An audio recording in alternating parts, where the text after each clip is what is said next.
Weather to continue और change, idea नहीं आपको? खैर जिसको नहीं पता है वो सुनिए, हमने कहा था हम डिस्कस करने आ रहे हैं। एट इंटर लेवल में आपको समझाता हूँ। एट इंटर लेवल आज आपके ग्रुप 1 के अंदर में कितने टॉपिक है और ग्रुप 2 के अंदर में कितने टॉपिक है बताइए? ग्रुप 1 में क्या है?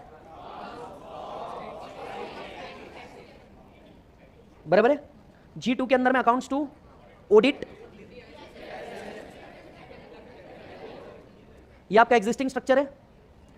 Under the new thing, FM के साथ इको भी है ना, हाँ। Under the new thing accounts, law के अंदर में एक्सपेक्टेड है जो आपके अदर लॉज है उसको फाउंडेशन के अंदर में डाल देंगे और यहाँ पे कंपनीज एक्ट का स्कोप बढ़ा देंगे, क्योंकि फाइनल से आपका कंपनी लॉ हटा रहे हैं, फाइनल से आपका कंपनी लॉ रिमूव कर रहे हैं। कॉस्टिंग, कुछ टॉपिक फाइनल के यहाँ आ सकते हैं क्योंकि फाइनल से कॉस्टिंग रिमूव हो रहा है, मतलब फाइनल से अकाउंट्स भी चलेगा, फाइनल से कॉस्टिंग भी चलेगा, sorry law and costing, I stand corrected. इसके बाद में इसका कुछ ही नहीं हो सकता, बराबर है। Group 2 FM SM, SM will be merge with FM, ई को उड़ा दिया, EIS उड़ा दिया, इसका कुछ नहीं हो सकता, इसका कुछ ही नहीं हो सकता। नेक्स्ट अकाउंट्स है ही नहीं, ओनली वन अकाउंट्स। सर तो फिर क्या बचा? एक मिनट,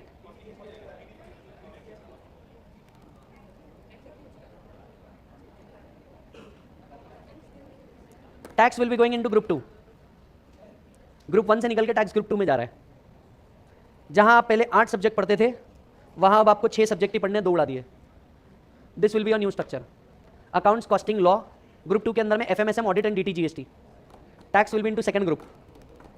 अब आपको नहीं लगता सर मतलब ऐसा कैसे हो सकता है? फाइनल का भी जानना चाहोगे? सर फाइनल एग्जिस्टिंग पहला आपका FR, SFM, audit, law, AMA, DT, optional, IDT, ये आपका करंट है।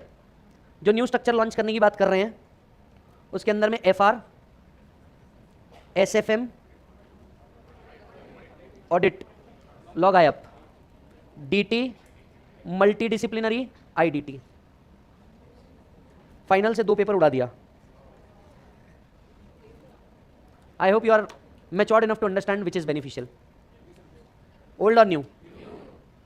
बट मेरा पॉइंट आपको ये समझाना नहीं है, मेरा पॉइंट ये है since strategy is changing, environment is changing, whether all two teacher who are teaching these subjects like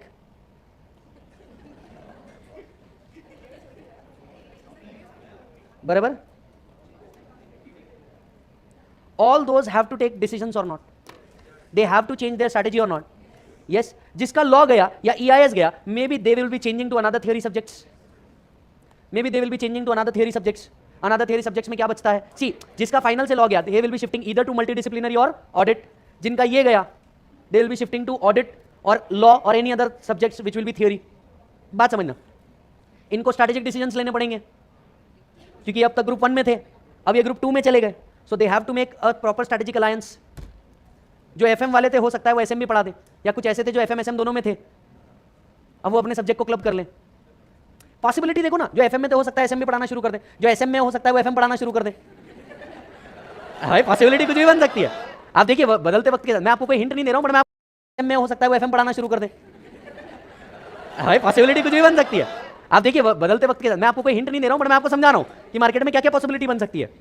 जो FM में है हो सकता है वो SM पढ़ाना शुरू कर दे, जो SM में हो सकता है वो FM पढ़ाना शुरू कर दे, क्योंकि ग्रुप 2 के अंदर में अकॉर्डिंगली सब्जेक्ट्स है। मैं आपको कोई हिंट नहीं दे रहा हूं, मैं आपको समझा रहा हूं कि मार्केट में क्या क्या पॉसिबिलिटी बन सकती है। समझ में आ रही बात? जो EIS में है हो सकता है वो पढ़ाना छोड़ दे और सिर्फ बिजनेस में रहे, या हो सकता है वो दूसरे सब्जेक्ट्स के अंदर में जाए। लॉ हो सकता है ऑडिट में जाए या मल्टीडिसिप्लिनरी में जाए। कॉस्टिंग हो सकता है फाउंडेशन और इंटर लेवल तक के रहे, फाइनल पढ़ाना छोड़ दे। ऐसे बहुत से कॉम्बिनेशन है जो कुछ भी हो सकता है। आप बात समझ रहे हो? याद रखें ये मार्केट है, कुछ भी हो सकता है। बट ये क्यों हो रहा है? कोई इंटेंशन है किसी का? नहीं, एनवायरमेंटल चेंज की वजह से आपको बिजनेस में चेंजेस लाने पड़ते हैं। वापस से एनवायरमेंटल चेंजेस में बिजनेस चेंजेस लाने पड़ते हैं।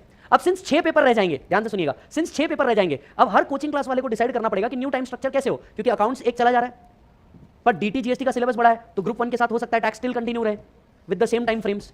ऐसा भी पॉसिबल है कि हम लोग जो P1 में जैसा पढ़ाते थे, बोथ ग्रुप की क्लासेस एक साथ चलती थी, तो न्यू स्ट्रक्चर के अंदर में बोथ ग्रुप की क्लासेस एक साथ चलने लग जाए, और क्लासेस जहां आज 2-2, 2.5-2, 3-3 घंटे के हो रहे हैं, ये 1-1, 1.5 घंटे पे शिफ्ट हो जाए। यानी पूरा ग्रुप 1 ग्रुप 2 एक साथ चलेगा, और एक एक 1.5 घंटे के स्पैन में चलेगा, मतलब 1 घंटा 1.5 घंटा टॉपिक ओवर, और दिन में आप ऐसे पूरे 6 सब्जेक्ट पढ़ेंगे। कितना मस्त है यार, टेंशन का काम ही नहीं, दोनों एक साथ। क्योंकि अब जब तक कि आप 2 ग्रुप पास नहीं होंगे तब तक कि आर्टिकलशिप नहीं ज्वाइन होगी, ऐसा न्यू रूल है, हालांकि फाइनलाइज होना बाकी है, बट इस तरीके की मैकेनिज्म है। यस, तो जाहिर सी बात है बच्चा दोनों ग्रुप एक साथ लगाएगा। फाइनल लेवल पे फेस टू फेस क्लासेस का दौर वापस शुरू हो जाएगा। Reason, you will have good time. आज फाइनल वालों को आर्टिकलशिप का इशू है, then you will have good time, तो फाइनल में वापस फेस टू फेस। आज face to face classes final के अंदर में, आप मान लो फाइनल के फेस टू फेस के अंदर में अगर 10 बच्चा बैठा है तो वो इंटर के 1000 बच्चे के बराबर है, क्योंकि वहां का मेजर मार्केट है ऑनलाइन, क्योंकि बच्चा है आर्टिकलशिप के अंदर में, आर्टिकलशिप के अंदर में बच्चा है तो वो वैसे ही अपने क्लाइंट प्लेस पे लेक्चर ले जाता करके देख लेता। मैक्सिमम फाइनल का बच्चा ड्राइव वाला है या पेन ड्राइव वाला है, क्योंकि उसको क्या भेजते हो, आउट स्टेशन ऑडिट पे भेजते, आउट स्टेशन ऑडिट पे भेजते हो, बेचारा ट्रैवलिंग कर रहा है, ट्रैवलिंग करते